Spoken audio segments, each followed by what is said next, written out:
All right, so we're going to go ahead and get started.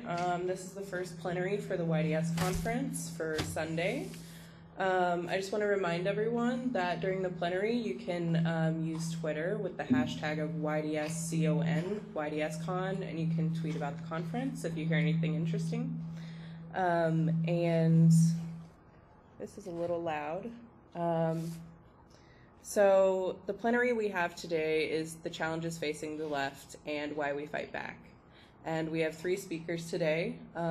First, we're going to hear from Bhaskar Sunkara, who is a founder and editor of Jacobin Magazine. He's 23.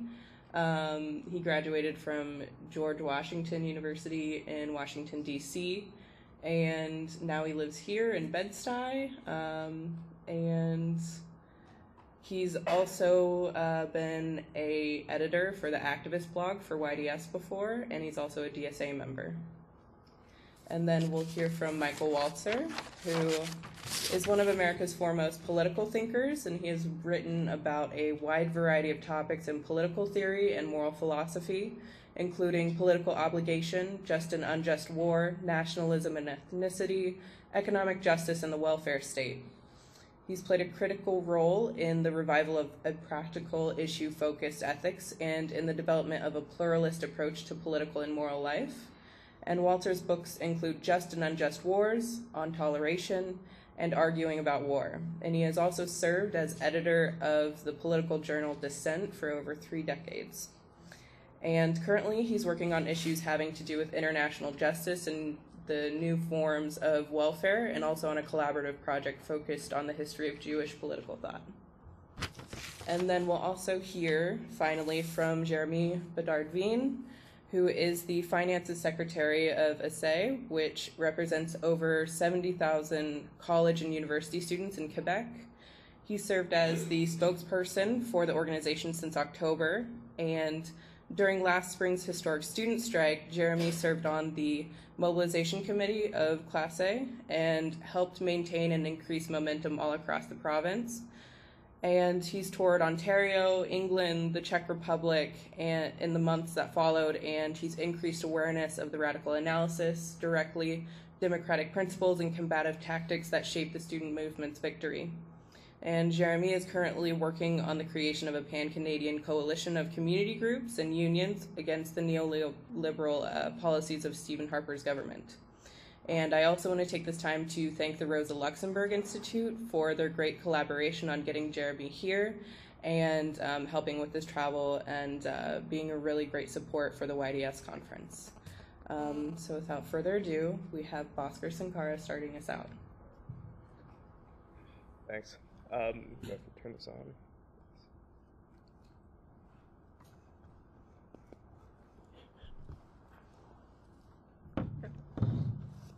Thank you.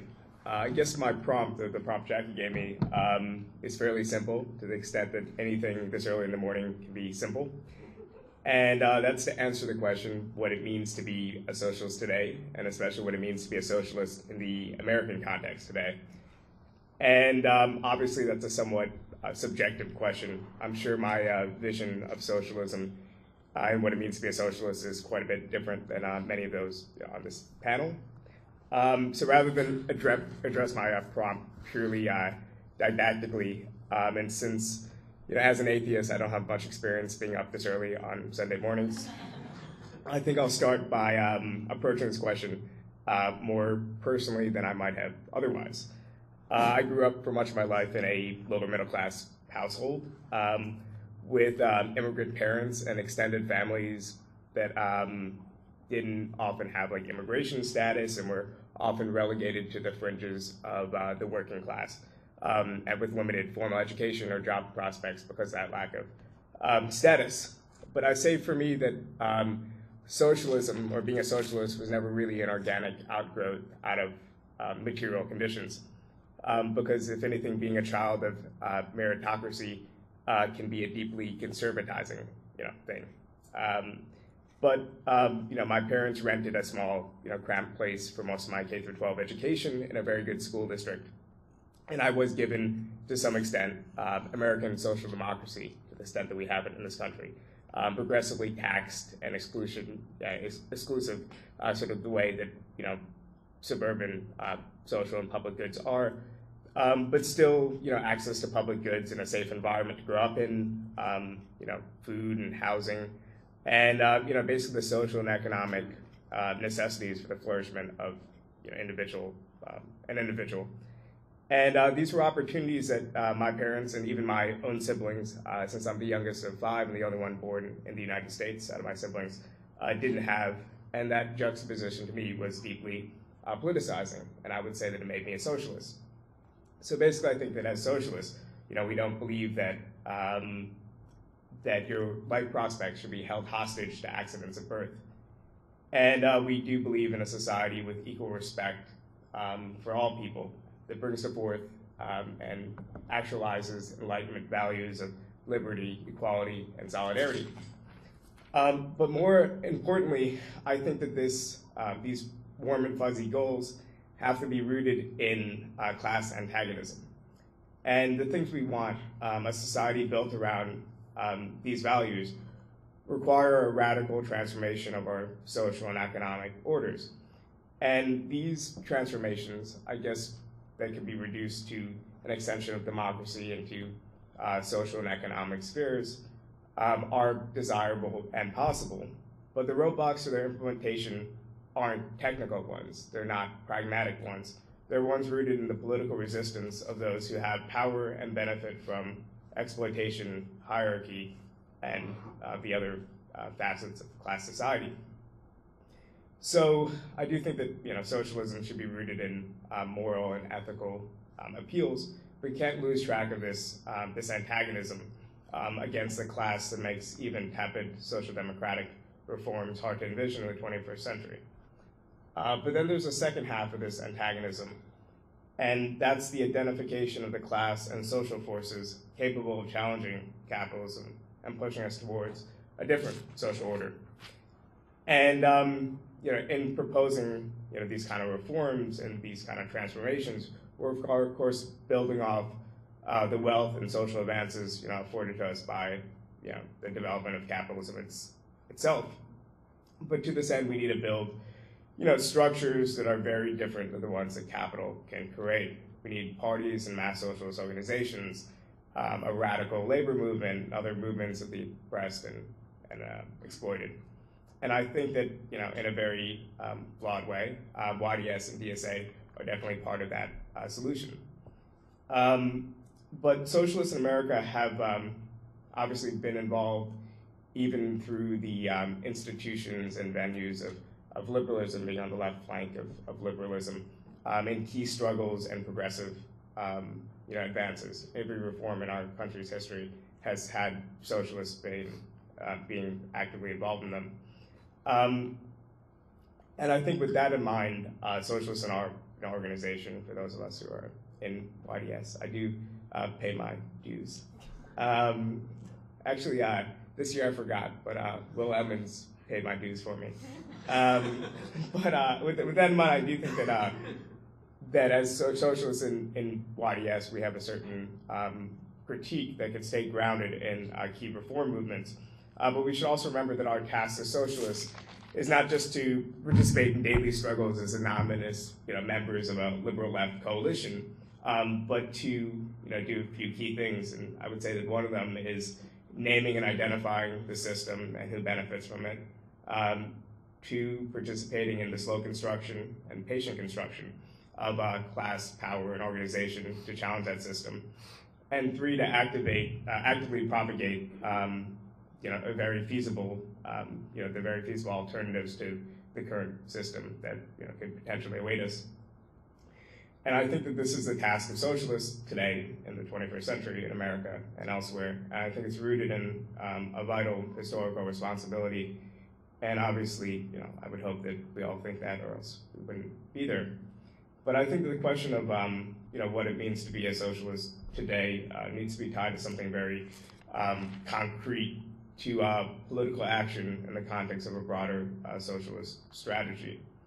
And the way I see it is that one of the challenges that socialists are dealing with today is a legacy of the 20th century and the political strategies pursued in the 20th century never to mention the actual moral horrors of communism and state socialism. But I think like two of those strategies seem very different, but are kind of related and equally flawed.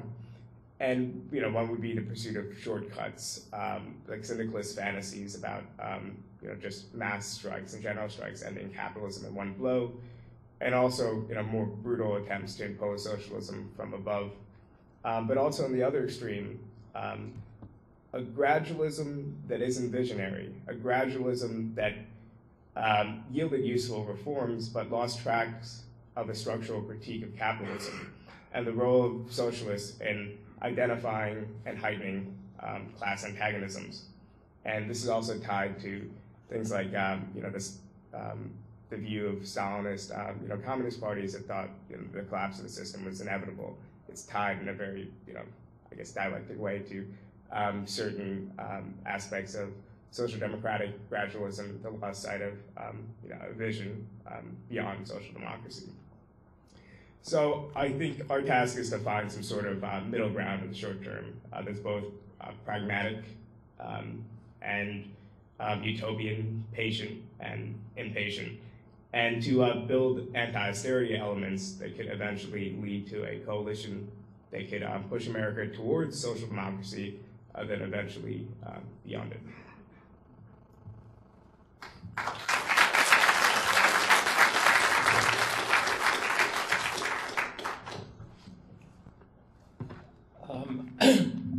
So I want to talk today about some of the deep problems of the left as we try to do what Bhaskar just said we ought to be trying to do.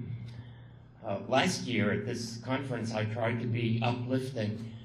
This year I want to worry. Actually the political situation is a little better this year than last, but only a very little. I guess there should be celebrations of the possible emergence of the Democratic majority in this country, and there should be discussions in the YDS about the opportunities this offers to the left. But I'm going to sing the worried man blues about three different features of life on the left. So consider one of the high points of President Obama's inaugural address, the Seneca Falls, Selma, Stonewall moment. Everybody praised Obama for his inclusiveness and for his commitment to gender, racial, and sexual equality. But there was, from our standpoint, from the socialist standpoint, a startling omission. Where was Flint, Michigan in the list, or any other place marking the struggles of the labor movement for economic equality? The omission was deliberate, as was Obama's failure to mention and condemn the lavishly funded campaign against public unions, especially the teachers' union, or to mention and praise the union members who worked so hard for him in states like Ohio and Pennsylvania. There wasn't, not a word was said. Now, we have a special commitment to the struggle for economic equality and to the role of unions in that struggle. And right now, that commitment is not a source of political strength, as we always thought it would be. Of course, we're also committed to the politics represented by Seneca Falls, Selma, and Stonewall. Socialists have been deeply involved in the movements for gender, racial, and sexual equality, and we should be involved, and will continue to be involved. There's still a lot to do. But what Obama's speech signals is that those movements are going to win. Only in a certain sense of winning, but they're going to win. It's already politically risky for anyone with national political ambitions to take a clear-cut stand against any of them, which is why it isn't politically risky for Obama to take a clear-cut stand in their favor. And this is what winning means. Middle and upper class women, and middle and upper class African Americans, and middle and upper class gays and lesbians are finally going to join American society as equals or near equals. That's going to happen. And when it happens, many activists in those movements will go home. But we can't and won't go home. We won't go home because there will still be many Americans living in or near poverty, which is the most persistent and pervasive of all oppressions. Many of them will be women and African Americans, but many will be white men too.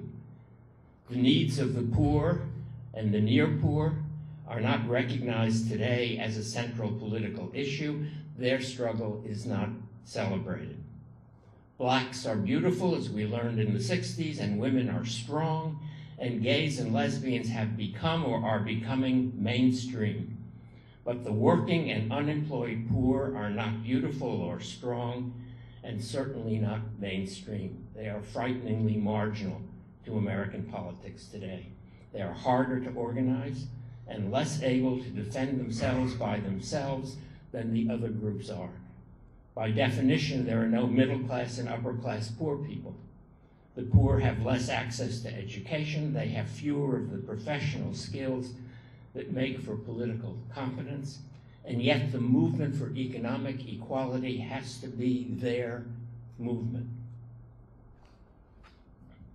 Economic inequality is growing in the United States. The number of people pressed into the lower ranks of the hierarchy, the economic hierarchy, is growing. The number of people fearful of being pressed downward in the ranks is also growing. But an egalitarian politics focused not on gender, race, or sex, but on wealth and poverty is barely visible.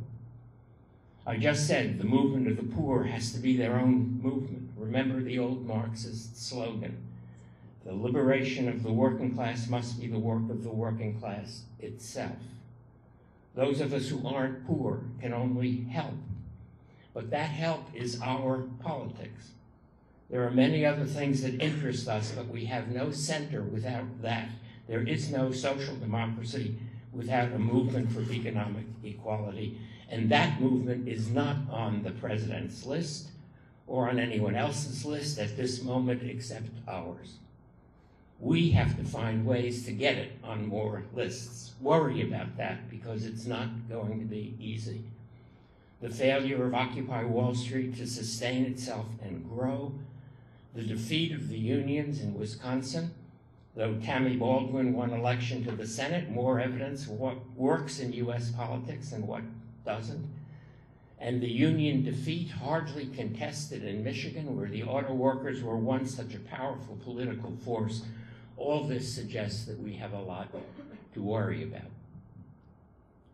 The second issue that I want to address has to do with religion. Right now, militant fundamentalist religions are very powerful in much of the world, and they are a force for the far right almost everywhere. I know, of course, that there is and has always been a religious left. The prophet Amos was a social democrat avant la lettre. Before social democracy existed, many of the Protestant sects of the Reformation were fiercely egalitarian, and their descendants still are. In this country, abolition was to a large degree a religious movement. The social gospel fed into progressive politics, and the civil rights struggle was led by Baptist preachers. The worker priests in France and the liberation theologians in Latin America gave expression to a Catholic leftism, still defended by American nuns who are regularly in trouble with the Vatican. Reform rabbis marched with Martin Luther King in Selma and other places. All that is true. But still, with all the exceptions noted, religion today is overwhelmingly hostile to our kind of leftism. Indeed, to any kind of liberalism. Protestant fundamentalism and Catholic and Jewish orthodoxy provide a strong base for right-wing politics here at home. Hindutva, Hindu nationalism, is a powerful right-wing force in India. Messianic Zionism and ultra-Orthodoxy are powerful right-wing forces in Israel. Radical Islam is a right-wing force, a powerful right-wing force from Algeria all the way to Indonesia and in parts of Europe too. And it's important to note that all these movements of religious revival and militancy have extremely retrograde views on gender and sexual equality. That fact probably weakens them in the US, but it is a major source of strength for them in other parts of the world. Yes, some of the energy of the opposition to the Muslim Brotherhood in Egypt and to Islamic radicalism in other countries comes from women who fear for their freedom, their education, the very possibility of a career. But there is right now more energy coming from men who want to deny women all those things. It's an interesting question whether there can be a democratic revolution and a religious revival at the same time in the same place. The Arab Spring is a test, and frankly, I would bet on the revivalists over the Democrats, at least in the short run. But I do know who my comrades are in that contest. The European left has not been so clear about this. Some leftists in the UK and other places have formed a kind of alliance with Islamic radicalism, which they see as an anti-imperialist force. It isn't that. Though the fear of Islamophobia has prevented many liberals and leftists from saying so, and from speaking as frankly about Islamic radicalism as they do about the religious radicalism of Hindus and Jews. That failure also means that we are not providing the kind of support to liberal and secular Muslims that we obviously should provide. They are an embattled political minority right now, even in places where they probably are an actual silent and apolitical majority. More generally, the relation of leftists to religion is difficult to manage.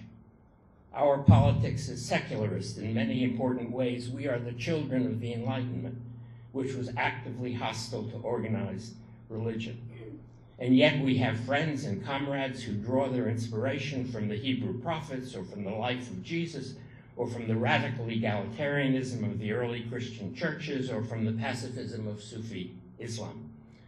We need to reach out to religious men and women in all the religions who are willing to support left-wing causes, a secular state, religious toleration, personal freedom, gender equality, economic justice, and much else. And we need to do this without compromising our own radical positions on all those issues. Sometimes I envy people on the religious right and left who seem to have an easier time than we do in reproducing themselves in successive generations. And this brings me to my third worry about the cultural reproduction of the secular left. In my generation, there were a good number of red diaper babies, and there still are some red diaper grandchildren. But my sense is that we are not terribly successful in transmitting a coherent left culture from one generation to the next. YDS would be much bigger if this weren't true. Our secularism doesn't make for what you might think of as cultural fullness. I mean a culture of holidays, heroes, authoritative texts, gripping stories, lifestyle, life cycle celebrations, songs and dances, poetry and fiction. Religions have all that. Well, some of them aren't so big on songs and dances, but they have all the rest. And we mostly don't. May Day is almost gone. Labor Day was always a poor substitute. We long ago gave up, thank heaven, on the quartet of great men, Marx, Lenin, Stalin, Mao, and we haven't found replacements. No one reads Das Kapital, except Bhaskar here. Even the manifesto is now published in scholarly editions with footnotes. It's an assigned text, not a chosen text. We have no coming-of-age ceremony. We make up our marriage ceremonies one by one. There's no left liturgy. We don't know what to say at funerals. A few of us remember the songs of the Spanish Civil War or the Union songs of the 30s, but that's nostalgia. It has no cultural immediacy. I'm sure that there is, for many of you, a more immediate left culture, but I doubt that it has, ours never did, the strength and depth of any of the religious cultures. The leftists who were my mentors, the founding editors of Dissent, had a great disdain for the culture of the Popular Front.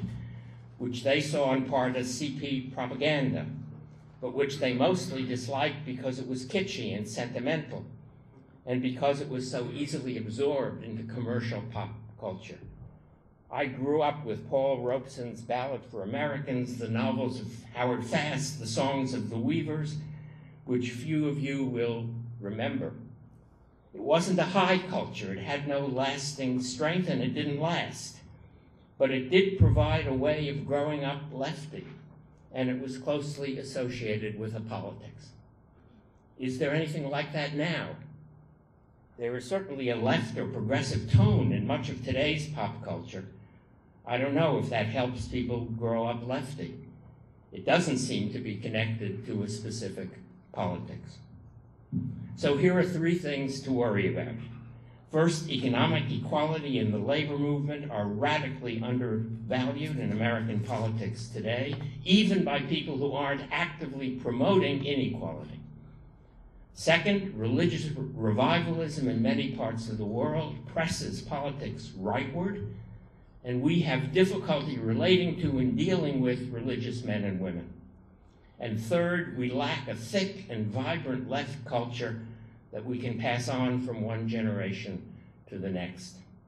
These are deep difficulties, which I hope you will think about more creatively and more successfully than I and my contemporaries have managed to do.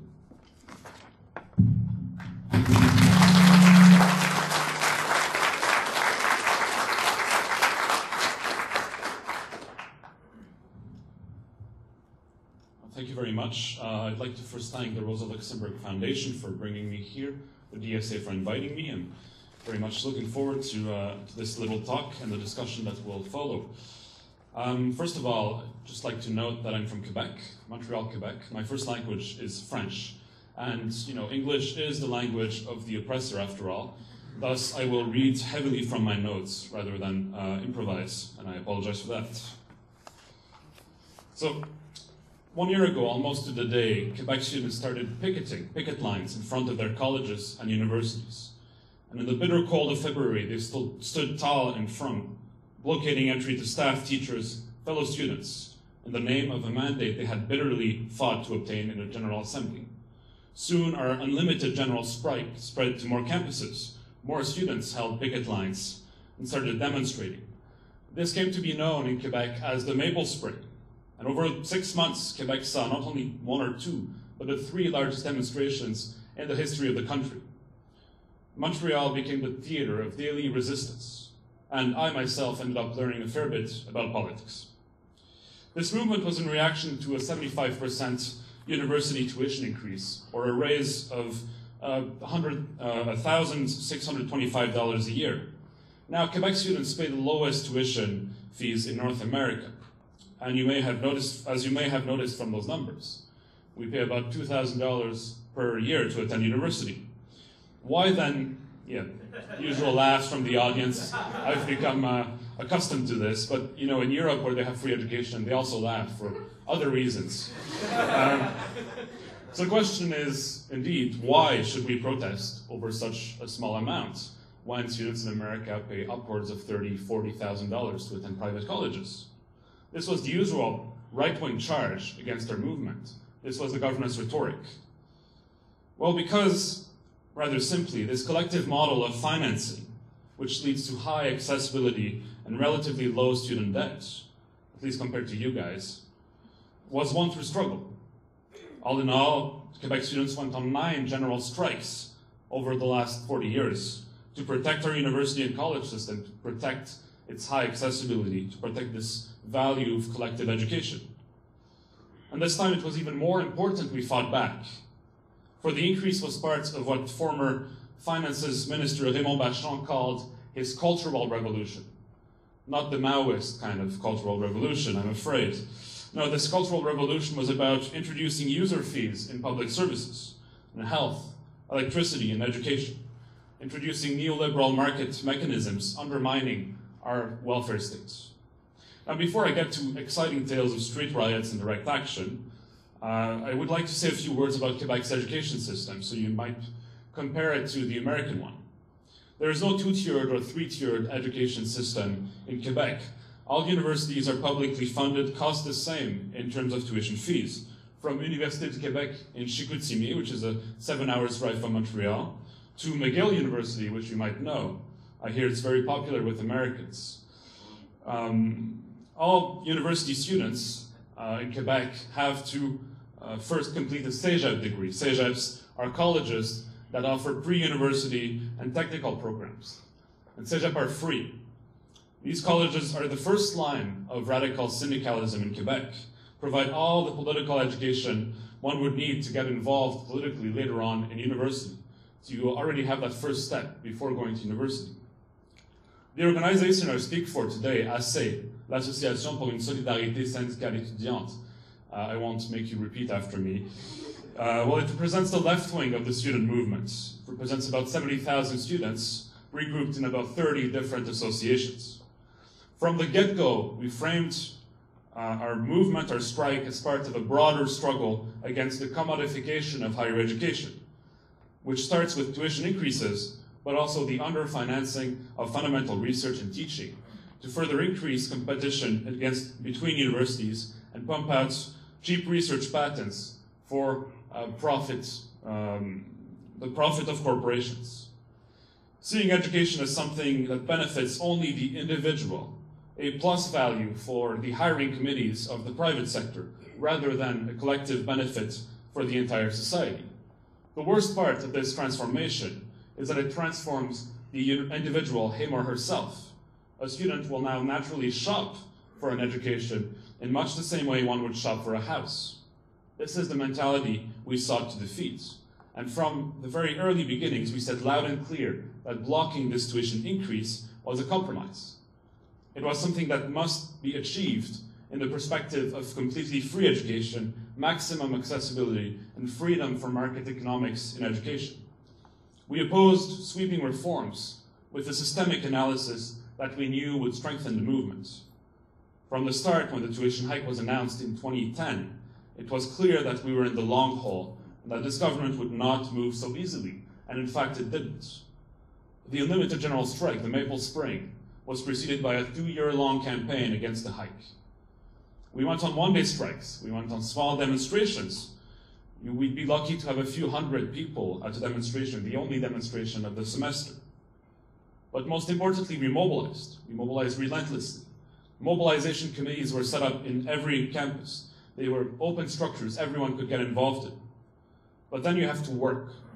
There's a worrying tendency in modern social movements of over-relying on social networks, Facebook, Twitter, instead of actually talking to people. In Quebec, for 2 years, we woke up every morning at 6:30 to be right in front of the University of College you're a member of, to flyer, to give out papers. We have a strong paper culture. Then at lunchtime, you would have to speak to every single student in the cafeteria, including the bloody police trainees, which are hard to talk to, trust me.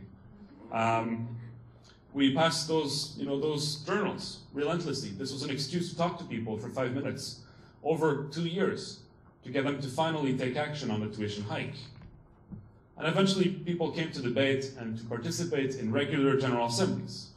The Quebec student unions are constitutive bodies, and their highest governing body is the General Assembly. Every step the union makes is decided by students in those democratic instances, the spaces of political organizations. And these mandates are then brought and defended at the national level, which meant ASSE for us, at our Congress, which works in very much the same way. The protests that we saw last spring seemed spontaneous to external observers, but they were not. They were very formalized, in fact. All throughout the Maple Spring, we resorted to these highly formalized decision-making structures that are general assemblies. As democracy failed us, we created a new, directly democratic counterpower through these GAs. And if there's one thing I want you to remember from my talk, it's that GAs are catalysts for social movements. They involve students directly, and when the time comes to take actions, we are not soldiers in an army. We are part of a horizontal movement, and we all take part in the decision-making. It's the difference between going to a demonstration and deciding there will be a demonstration in the first place. Now fast forward to November 10, 2011. 30,000 students demonstrated in Montreal against the tuition hike. And at that time, we sent an ultimatum to the government. It was left unanswered, of course. And we knew at that point we had tried everything to make the government move. We now had to go towards what Quebec students always realized the maximum action, which was an unlimited general strike. And for that, we created CLASS. CLASS was a temporary strike time coalition of student unions based on my organization, ASSE. In terms of activists and ideology, CLASS is a non-sectarian mix of social democrats, socialists, and anarchists. And as a good comrade of mine once said, within CLASS, the social democrats do social media, the socialists do political organization, and the anarchists do direct action. Everyone is happy with that. CLASS must be seen first and foremost as a vehicle meant to unite the student left. It's not expressively anti-capitalist, but it defines itself in the vocabulary of feminism, anti-globalization, progressivism, and equality. We quickly adopted a rhetoric that was reminiscent of new left parties like Die Linke or Front de Gauche, rather than lose ourselves in theoretical debates. The timely issue, after all, was not our stance on the USSR, but the need to mobilize quickly and effectively for this movement to succeed. Our unlimited general strike began with the first college union voting in Valleyfield, close to Montreal, voting for the unlimited general strike in a general assembly. And I'd like to tell you about that because it illustrates very well this model of direct democracy. Valleyfield is a college of a little over 2,000 students. And by law, all students are members of the union. According to the union bylaws, the General Assembly is the highest governing body of the union, and the mandates it takes are binding. That means they're going to be executed. The union had never gone on a strike before, and their strike J had been brought forward. It was supposed to happen later on, after the movement had started. This was panicking to us. We sent droves and droves of organizers to Valleyfield to mobilize for weeks, because we were worried it would fail. After all, what message would it send if the first college to vote the unlimited general strike failed? Well, close to 1,000 students showed up in a big auditorium. They started the debate. And after much procedural pain, after hours of debate, we finally reached a vote. And the yes side received a majority of 6 votes. This was chaos, obviously. There was no consensus. But even then, when the strike was actually triggered, a couple of weeks later, droves of students arrived in the morning and blockaded the school, barring entry to those who had voted against, to professors, to administrators. Even though it received less than 51% of the vote, it was a democratic mandate. This is what democracy looks like, as goes the slogan. Collective mass decision-making supported by Solidarity. Now, the starting line was past us, and the strike very quickly ballooned. On March 22nd, 2012, 200,000 students demonstrated in Montreal. It was the largest demonstration in the history of Canada. 300,000 students, which 3/4 of all students in the province, were on strike for the day. I also turned 20 on that day. It was a very good birthday gift, as you can imagine. But this demonstration was not even enough to get us to open a line of negotiations with our government. As protests wore on, the movement radicalized. People realized this hike was not only about a number, it was about socioeconomic vision of neoliberal politics being imposed on working people and on students in Quebec. And students were now covering their faces in demonstrations to avoid being tagged by police, to protect themselves against pepper spray and tear gas. These protests were no longer peaceful, they were violently repressed by police. All in all, more than 3,000 people would be arrested during the strike. But the protests were now happening daily rather than weekly. In the morning, activists would blockade a bank. In the evening, they would go to a nightly demonstration. This is where the riot porn comes in. The government at that point was pressurized by elites, the business elites, imagine that, to open a line of negotiation with the students, which of course it handled very dishonestly. They never succeeded, these negotiations. And for months, up until mid-May, the strike kept going strongly. things were heating up. When individuals obtained injunctions to break the picket lines, they were resisted. When the Liberal Party, the reigning party at the time, moved its Congress to Victoriaville outside of Montreal to avoid protests, well, the protests followed. And during that demonstration, several youth students were injured. A friend of mine lost his eye, thanks to a rubber bullet being shot by riot police. For the political elites, well, it was making them look bad. This had to stop. Jean Charest, our prime minister, had to put an end to hostilities. He could have chosen very easily to negotiate honestly at that point. But no, right? He had to put more oil in the fire. And on May 17, 2012, Bill 78 was rushed through the National Assembly. Bill 78 was typical back-to-work legislation. It disallowed picket lines in front of schools. It forced us to disclose the route of demonstrations 8 hours in advance, in a moment where most demonstrations were spontaneous. It suspended the semester for those who had been striking. And obviously the fines attached to those offenses were designed to kill our unions and our individual wallets, naturally. This was supposed to end the strike, to end the movement, but in a Congress called to defy the law and organized a massive illegal demonstration to happen a few days later.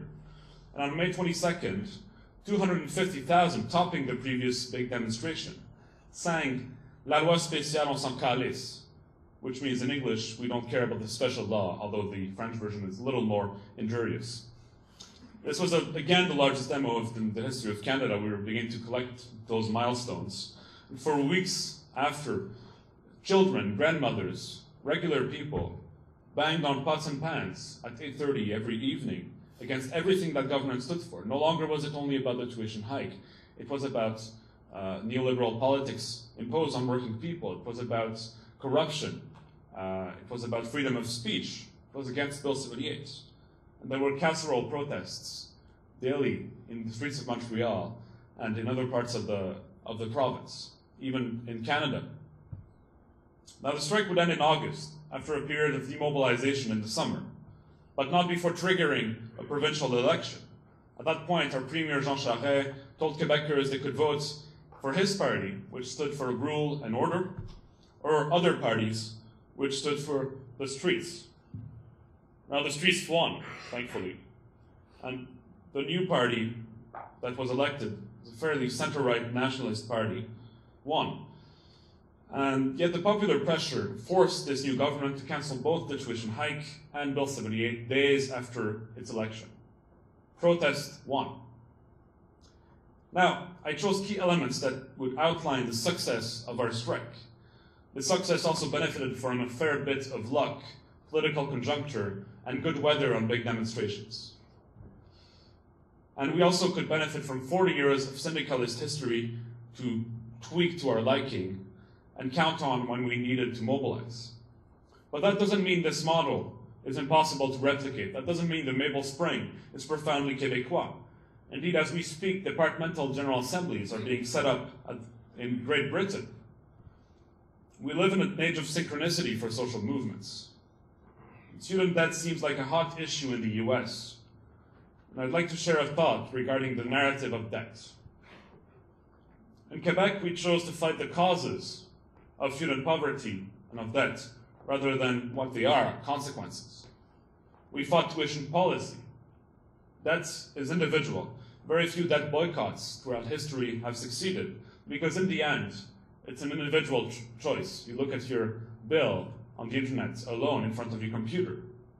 And just as many of our strike votes were handled by show of hands after a General Assembly debate, rather than through a referendum, I strongly believe our struggle should be fought by us, the collective us, rather than by the self. Now that class has blocked the hike, ASSE, my organization, is fighting for free tuition. By the way, you should check out our website, tuitionfree.info. It's an uphill struggle, a very, very different nature. We have boycotted the summit on higher education of the new government. That will certainly lead to another tuition hike. The mobilization machine is starting again. On February 26th, thousands will convene to Square Victoria in Montreal to demonstrate for free education. The last year has been a historic high for the Quebec left, and I intend for it to continue. Students have a privileged position in the struggle against austerity. We have access to spaces of political organization. We have access to education. We have developed some level of critical thinking. We have collective power, and it is time we realize it. Don't misunderstand me. It will take hard work. During our strike, I lost a lot of hair, as you can see, some weight, and his girlfriend as well, but it was worth it. It was worth it. Our strike preserved accessibility to education and laid strong foundations for the left to build on in the next few years. Now it is your turn to reclaim higher education. As Québécois poet Gaston Miron once wrote, and as we quoted extensively in our post-strike propaganda, we have arrived to what begins. Nous sommes arrivés à ce qui commence. Thank you very much.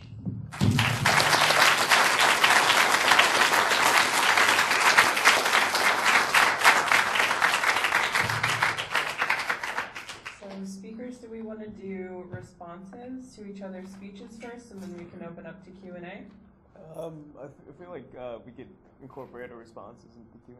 Incorporate that? Okay. Yeah, that's fine. So we're going to open up into Q&A.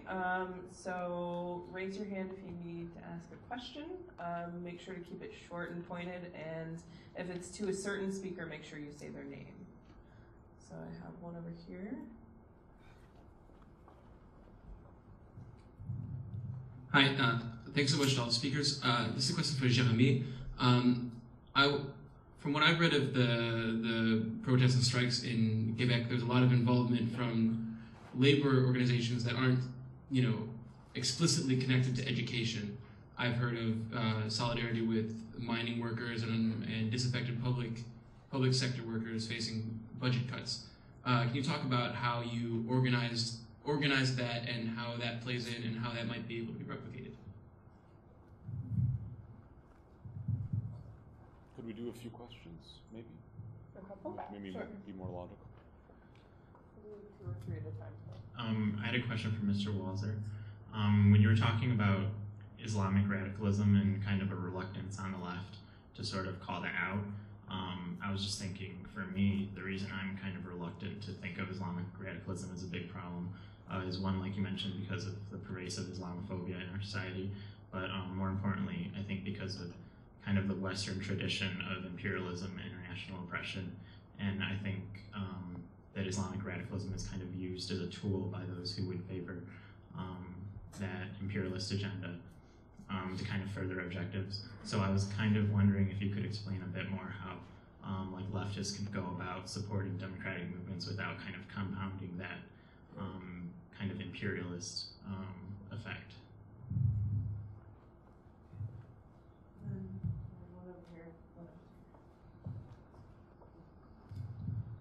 This question is also for Jeremie.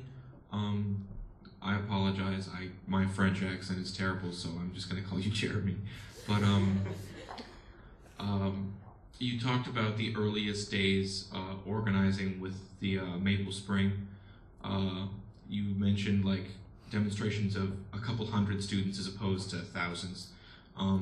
As someone that's organized before, obviously nothing even starts at hundreds of students. So could you comment on like the bare bones, very beginning of your movement and your organization, like the structure at the beginning and how you guys grew to the size and the influence that you now have?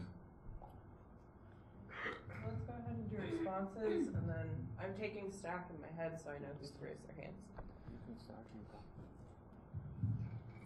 Thank you.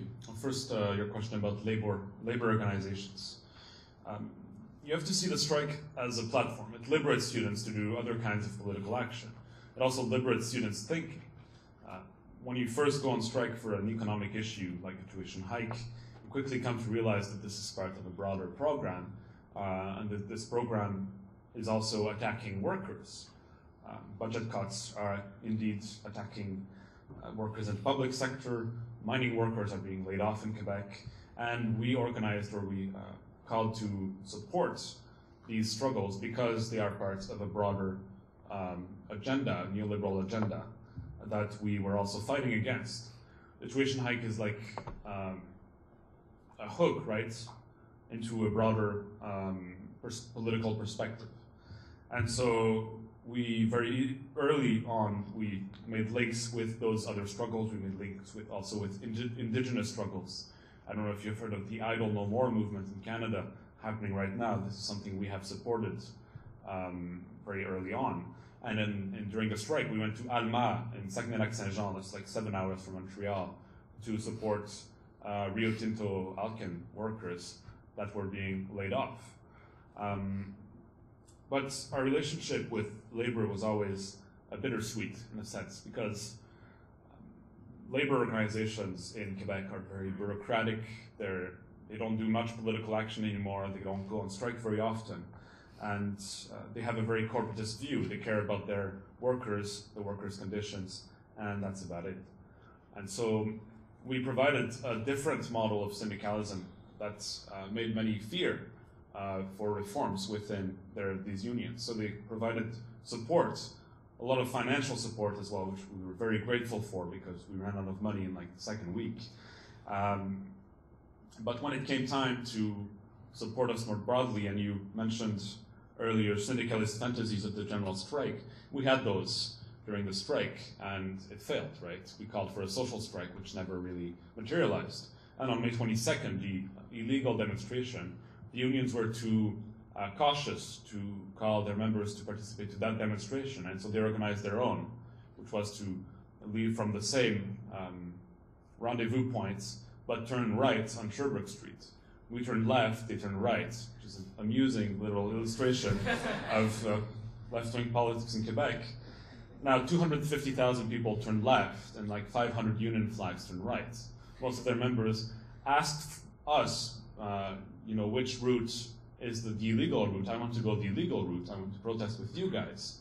And of course, when you're such a big demonstration, the special law becomes completely irrelevant. How can you kettle a protest of 250,000 people? So this showed that labor unions were unwilling to go to the next step to support students. So bittersweet, of course, with the base, you have a much better relationship, and we did much organizing around labor issues as well, and we continue to do so. You have to look beyond the student condition. This is something ASSE has sought to do from its foundation, rooted in the anti-globalization movement in 2001.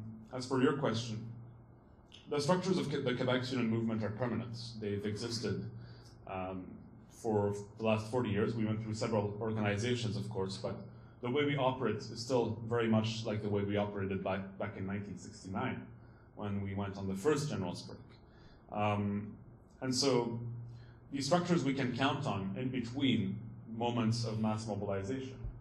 When you have something like Occupy Wall Street, which takes up a lot of momentum very quickly, well, of course, when it starts faltering, that momentum, you're not going to see any kind of further organization because the structures aren't there. They don't have much structures at all, in fact. And it's hard to maintain a movement after that. We can maintain something at the base level because we have those structures, general assemblies, that will keep happening for the next 20 years, hopefully. So we have small general assemblies, but we can keep a core network of activists on every campus, even when nothing is happening at all, even when demonstrations have hundreds, as you mentioned. So this key is to get permanent structures going, permanent involvement of some kind. And mobilize, you just have to mobilize to get more people coming to those demonstrations, and also to the general assemblies that will decide on those demonstrations when something is big is happening. Okay, Islamic radicalism is not an anti-imperialist movement. Think of it, in some ways, it's an anti-imperialist movement. Think of Algeria. The Algerian Revolution was led by the FLN, National Liberation Front, which was a secularist, socialist movement. Many of you have probably read Frantz Fanon, and you will know the great emphasis that he put on the role of women in that movement and the importance of gender equality. in what was supposed to be the new Algeria. And then this FLN is challenged by Islamic radicals who are not interested in democracy and who are not interested, certainly not in gender equality. And we should not think of them as allies. Now, when we criticize them, we don't do it from a great distance. We don't climb some mountaintop and wag our finger at the Islamic radicals. We join struggles that are going on. We support the people, the people in across Islam, from Indonesia to Algeria to Morocco. We support those people who are fighting for a secular state, religious toleration, and gender equality. And there are people. We join their struggle. We don't wag our finger at the Islamists. And that is left internationalism. That's the politics we have always believed in. You look for comrades, and then you support them.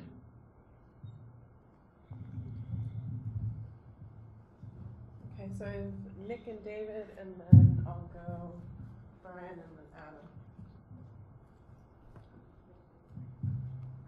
Adam. Good morning. I'd like to thank you all for coming. My question's for Jeremie.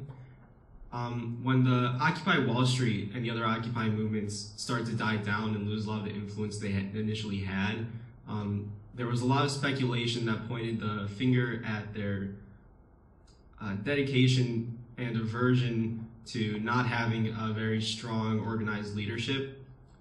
But it sounds like the same ethics and the same kind of structure was very successful with ASSE.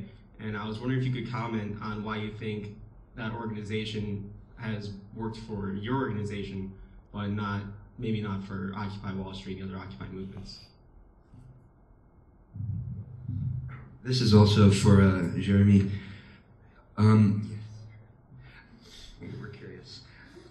So at UC Davis, where I come from, there was, after the pepper spraying of student Occupy protesters, there was a call for a general strike. And we were, I was really excited about that. And it was actually, we had like a 7,000 person General Assembly call for this. But then the organization, there was no organization of a strike. And so there's no picket lines, there's nothing that really formed a strike. And the majority of the students there didn't want to miss, their organic chemistry lectures or whatever. And so and that's something that at UC Davis, where there's a strong base in the sciences and pre-med and pre-vet students, where there's a really strict academic schedule. And I'm wondering, how did the student movement disrupt people's academic schedules, and was there any way to ameliorate that? And what was the dynamic between people trying to just get through school and into a professional field and actively challenging the government?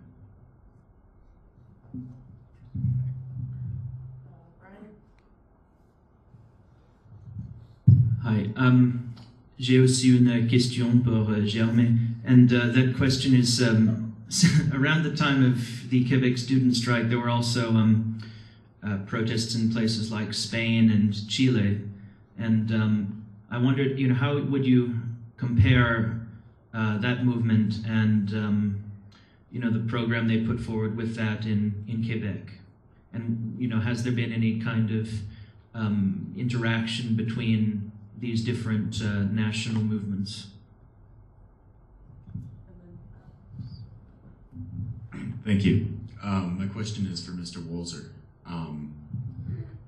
You discussed briefly about the relationship between Judaism and the left, and I was curious, one, what do you think traditionally attracts Jewish people to leftism and internationalism?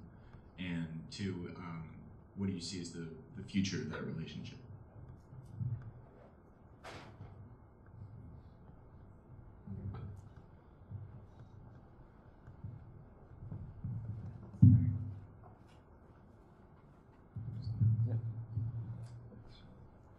So at first, thank you for addressing me in French. That's cool. I will not answer in French.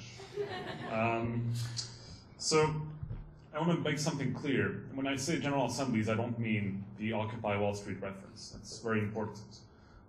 I went to Occupy Wall Street for a day when it was happening, and I was struck by the fact that this was not in fact democratic. And this is a personal opinion, and I understand it might not be shared by some of you, but to me, consensus decision-making is in fact a long and arduous experience and frustration, especially the blocking parts. Our General Assemblies are extremely formalized. They're nothing like that. We have a code of procedures that's like, I don't know, 10, 15, 20 pages long, outlining every single possible little procedure there could be. If you know Robert's Rules of Order, you might have a vague idea of what they look like, although we've adapted them extensively. But these General Assemblies, you know, they take majority votes. So most of the strikes were not decided by huge majorities, by 80, 90, 95%. Some of them were more radical campuses, but a lot of them were, you know, kept running at 51, 52, 53%, and they were reconducted every week, right? So to be able to react to what was happening during the strike. This was very stressful, but people still came out and defended the strike mandates by blocking access to the school. And these General Assemblies, because they were so formalized, because they covered everything, were also extremely legitimate. People regarded them as extremely legitimate, even students who had voted against the strike. When the injunctions started raining, when people started to get injunctions to go through the picket lines, people who voted against the strike joined the picket line in defense of student democracy, because it had acquired such legitimacy through these procedures, through these intricate bylaws. And of course there's a problem with that. It's because there's a steep learning curve to those procedures. So we try to simplify them as much as possible, and after a few General Assemblies you get the hang of it. And it becomes extremely democratic because as opposed to how Robert's Rules is usually used, our General Assemblies have, you know, the executive has as much speaking rights or voting rights as any other students. There's a priority speaking turn for women, and so on. Many democratic mechanisms designed to make the assembly as horizontal as possible. I think that's democracy, and I think the Occupy Wall Street consensus model would definitely not have worked for the strike. You can't vote a strike by consensus, obviously. This brings us to the second question, UC Davis. Again, our General Assemblies, you know, only the members could vote, only the members could talk even. The same very formalized model, as opposed to, you know, 7,000 people, faculty, people from the town and so on being able to take part in the General Assembly. And regrouping 7,000 people is astonishing, it's a feat, it's fantastic. But at the same time, again, this legitimacy relied on the fact that only members were allowed to vote and to speak during those GAs rather than anyone who would come. The General Assembly belongs to student unions members. And as for the get through school thing, of course there was much opposition to the strike. They even formed a little proto-reactionary movement, which was called the Mouvement pour les étudiants socialement responsables, the movement for socially responsible students. They were little green squares, because we were red squares. Yeah. They were a non-organization, of course. They went on 2 demonstrations, never got more than 50 people, because, you know, reactionaries don't really believe in anything. They believe against something. And there was much opposition. People took injunctions. It was very, there was a lot of anger around picket lines, but legitimate decisions taken by General Assemblies were respected and were enforced. And so people blockaded the school, even against those who had voted against. This is the core difference. Even if people want to go to classes, they can't. And General Assemblies, by the way, happen in some moment in the week where most people don't have classes in order to successfully get people to come. And strike General Assemblies even benefit, in many cases, from special leave of absence so that most people can come and vote against the strike. This is the administration's rationale for allowing us to get to General Assemblies. And finally, Spain and Chile. Yes, there was a lot of solidarity coming from all across the world and other social movements. This was absolutely fantastic. We were being isolated by the government as being outside of society, and these movements elsewhere sending us letters and so on was extremely touching and reinforcing for us. There's a few differences, of course. I'd say Chile is the movement is the closest movement to what we achieved in Quebec. Although the core difference was that it was assertive, it was offensive, it was about free education. And I greatly admire them for that, because that is a tremendous feat to get a movement going for so long and not being in reaction to something, but rather demanding even more, demanding free education. This is something we tried in 2007, failed miserably. It took us 3 years to recover from that. And now we are trying again, and we'll see what comes out of it. I think we're in a stronger position than the last time. I think Chile also shares many of the elements that we benefited from, for instance, General Assemblies and student unions and so on, which is not something you see in many countries, for instance, the United States. Although I hear the student government of this college is organizing a Valentine's Day party, so cool. I can't really comment on Spain. I don't know enough about it. You want to comment on this? Yeah, I was actually just going to point out that's one of the key differences, I guess, between the struggle in Quebec and also the struggles that are emerging in the UK and other places and in the US, is that we just don't have, and also Professor Walzer's final point about not having this institutional culture, not having this these structures in place to transmit struggle to. So the old slogan of like Second International and activists, from generations after that was to educate, agitate, and organize. And it can't just simply be reduced to like agitate, and agitate. So like at UC Davis, I'm not sure like what structures was in place and also what work actually went in. But there's, yeah. It's just like, oh, we're going to have a strike, and everybody's going to go out, it's just going to happen. Right, that's also like why I had mixed feelings about Occupy using appropriating languages like general strike and like other things, as opposed to just calling it a regular strike. Because I feel like we need a culture of regular strikes before we get to the culture of general strikes. And as far as like the ultimate ambition, even beyond like defensive struggles, which are very important in the short term, but if we're socialists and we have like a broad sweeping agenda, essentially, like some of the stuff that I've talked about is like the abolition of class. And class probably first emerged, like I'm not an anthropologist, but like probably right after the Neolithic Revolution, like around then. So this is obviously like a slow process of building, consent and majoritarian support, and also just, cultures of legitimacy for a political movement. And that's something that like generations of people in Quebec have been a part of, and I think it's our task in America to adapt to our current situation and to build structures while also engaging with in action. Like they're related, of course, but one of our big tasks is organization and building structures like they were able to build.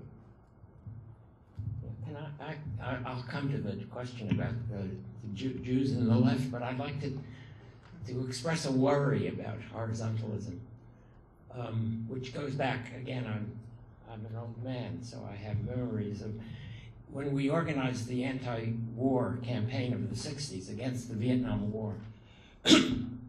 I was the co-chair of a group called the Cambridge Neighborhood Committee on Vietnam. And we were participatory Democrats. Participatory democracy was the horizontalism of the 60s. And we were knocking on doors and organizing block discussions and trying to create an anti-war movement from the ground up.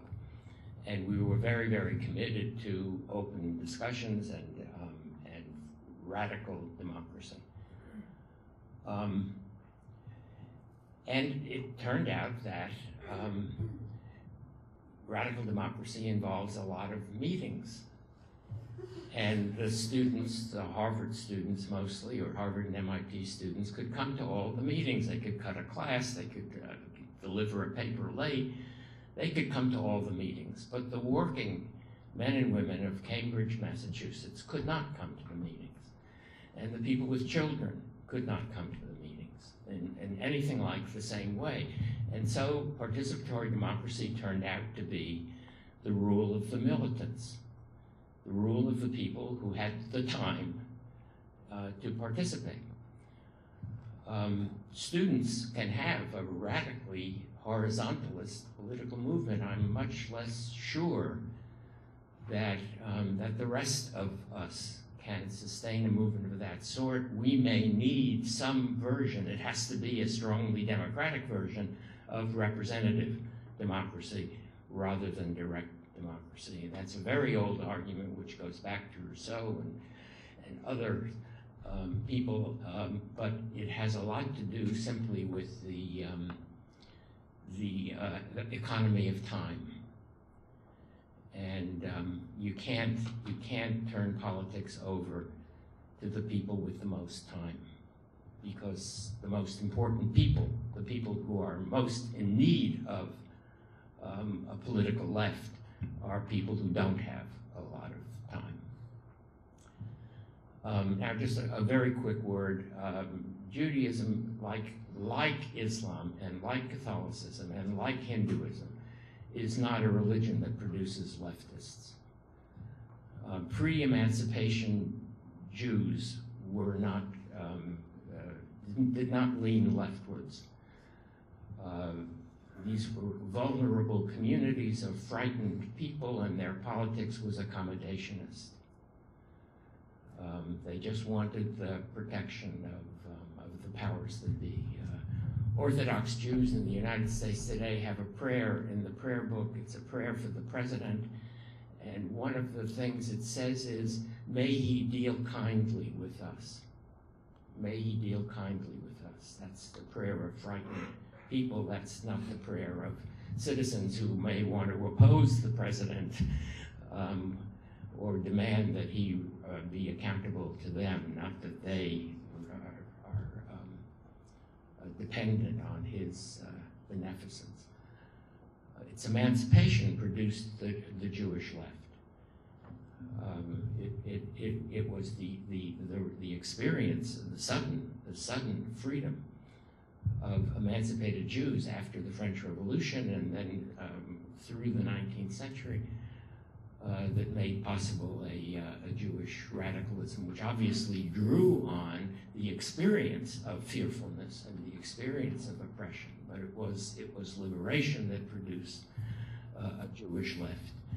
And it will only be liberation that will produce lefts in the other religions. The only religion that has really been strongly supportive of a left politics for at least some part of its history is Protestantism. Because Protestantism began with protest, and it produced fragmentation. The Presbyterians challenged the Episcopalians, and the Congregationalists challenged the Presbyterians, and the Baptists challenged the Congregationalists, and more radical Baptists challenged the ordinary Baptists. And that dissidence of dissent was enormously helpful in the American Revolution and in the abolitionist movement and in American progressivism all through. But other religions are not similarly supportive. That's my sense of our history. Okay. So let's do closing comments for the speakers for about 3 to 5 minutes, and then we'll go into the next program item, and I'll make an announcement for it. So that mic should work. You want to do the reverse order? Sure. Oh, really? Yeah, go backwards. I don't like closing comments because I haven't prepared them. That's why I wanted to go last. Right. Well, this was a very interesting panel. I thank you all for attending. Thank you to my co-speakers as well. This is quite an interesting time for the left, I think. And I hope that the class example and Quebec student strike will perhaps inspire some of you to further the cause of anti-debt movements on your campuses in the United States. I think we're in a good position to do that now. We have several examples that we can take into account for inspiration. The key is democracy. The key is direct involvement of students in whatever can be created from this point on. That way, the movement will be self-sustained in a certain way. It is indeed problematic that we cannot replicate those same structures outside of universities. But within universities, there's a fairly good point to be made about the feasibility and usefulness of those directly democratic structures. And beyond that, I'd like to wish you good luck. I would not like to pay the tuition fees you pay right now. And I think that from this terrible adversity can spring struggle, certainly. Thank you.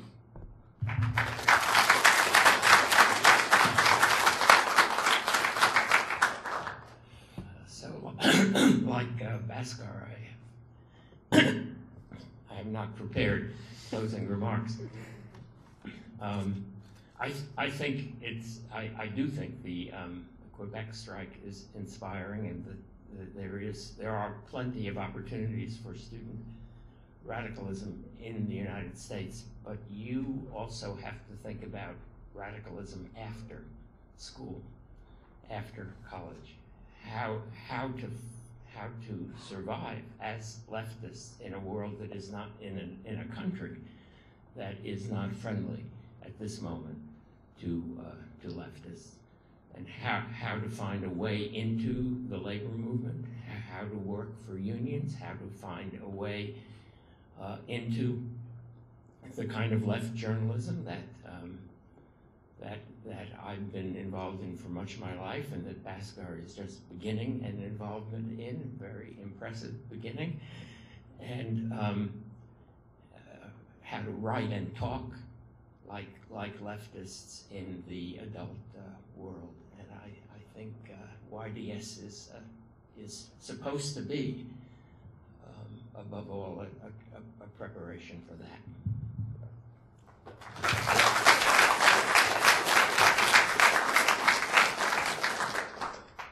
Well, the past 2 minutes have actually been very useful for me to formulate thoughts.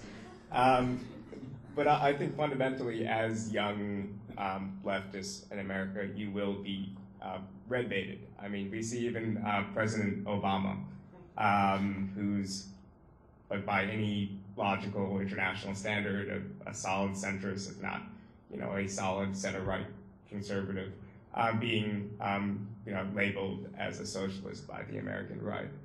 So I think the most important thing for us is to actually be fine and open in identifying as socialists, and doing so in a way that's jargon-free, that's speaking to the needs and interests of the people you're talking to, but while at the same time being visionary and being willing to push the boundaries of those imaginations, which requires a degree of political leadership.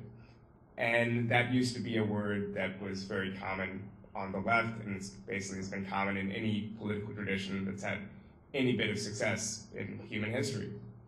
But it has become sort of a taboo word, and a word that's associated with, authoritarianism and all other sorts of ugliness. So I think that, especially with an organization that's as small as YDS, and even DSA, which does have many members, but is still by the standards of what a socialist organization in the country of 300 million people, by those standards, is a very small organization. I think it's especially important to remember the tasks of leadership, and also to be actively engaged in struggle, but at the same time, do so in a way that doesn't necessarily burn you out. Like, activism doesn't begin and end. In college, it's part of being, a new, sort of flank in a multi-generational long struggle. And in the long term, we need to construct, broader, bigger organizations and reach more people. And that'll be, a struggle and a commitment, and one that should be, sustainable.